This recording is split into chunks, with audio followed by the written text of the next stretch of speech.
قرآن حکیم کا ایک ہی حرف اتنی زبردست کیلکولیشن اور اتنے حساب و کتاب کے ساتھ اپنی جگہ پر فٹ ہے، اتنی بڑی کتاب میں اتنی بریک کیلکولیشن کا کوئی رائٹر تصور بھی نہیں کر سکتا۔ جو الفاظ میں آپ کو بتاؤں گا یہ الفاظ بطور نمونہ ہے، ورنہ قرآن کا ہر لفظ جتنی مرتبہ استعمال ہوا ہے وہ تعداد اور اس کا پورا بیک گراؤنڈ اپنی جگہ خود علم و عرفان کا ایک وسیع جہان ہے۔ دنیا کا لفظ اگر 115 مرتبہ استعمال ہوا ہے تو اس کے مقابل آخرت کا لفظ بھی 115 مرتبہ ہی استعمال ہوا ہے۔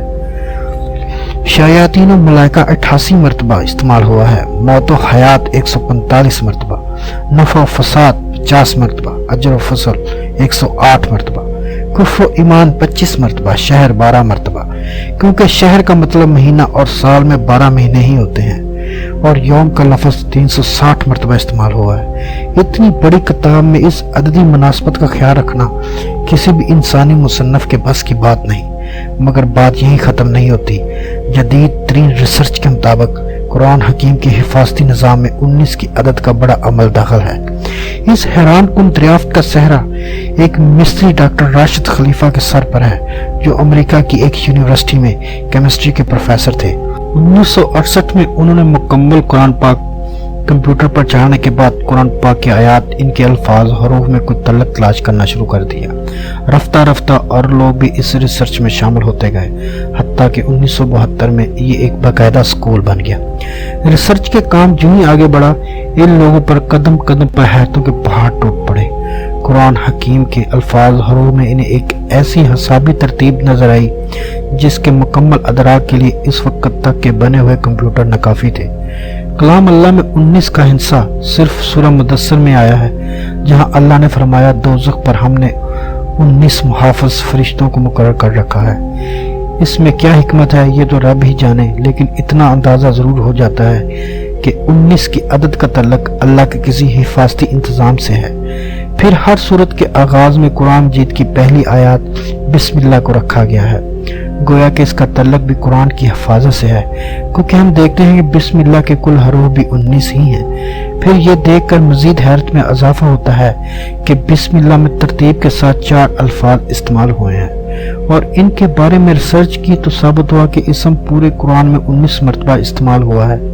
لفظ الرحمن 57 مرتبہ استعمال ہوا ہے، جو 19/3 کا حاصل ہے، اور لفظ الرحیم 114 مرتبہ استعمال ہوا ہے، جو 19/6 کا حاصل ہے، اور لفظ اللہ پورے قرآن میں 2699 مرتبہ استعمال ہوا ہے، جو 19/142 کا حاصل ہے۔ لیکن یہاں بقیہ ایک رہتا ہے جس کا صاف مطلب ہے کہ اللہ کی ذات پاک کسی حساب کے تابع نہیں ہے، وہ یکتا ہے۔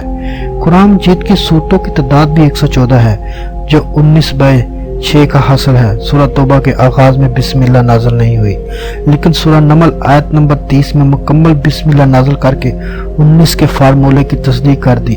اگر ایسا نہ ہوتا تو حسابی قاعدہ فیل ہو جاتا۔ اب آئیے حضور علیہ السلام پر اترنے والی پہلی وحی کی طرف۔ یہ سورہ الگ کی پہلی 5 آیات ہیں، اور یہیں سے 19 کے اس حسابی فارمولے کا آغاز ہوتا ہے۔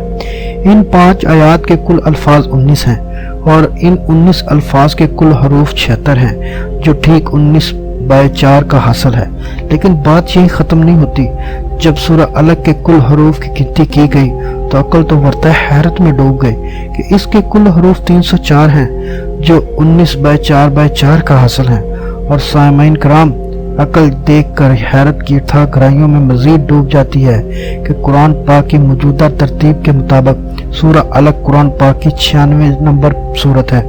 اب اگر قرآن کی آخری سورت ناس کی طرف سے گنتی کریں تو اخیر کی طرف سے سورہ الگ کا نمبر 19 بنتا ہے، اور اگر قرآن کی ابتدا سے دیکھیں تو اس 96 نمبر سورت سے پہلے 95 صورتیں ہیں، جو ٹھیک 19/5 کا حاصل ضرب ہیں، جس سے یہ بھی ثابت ہو جاتا ہے کہ صورتوں کے آگے پیچھے کی ترتیب بھی انسانی نہیں، بلکہ اللہ تعالیٰ کے حسابی نظام کا ہی ایک حصہ ہے۔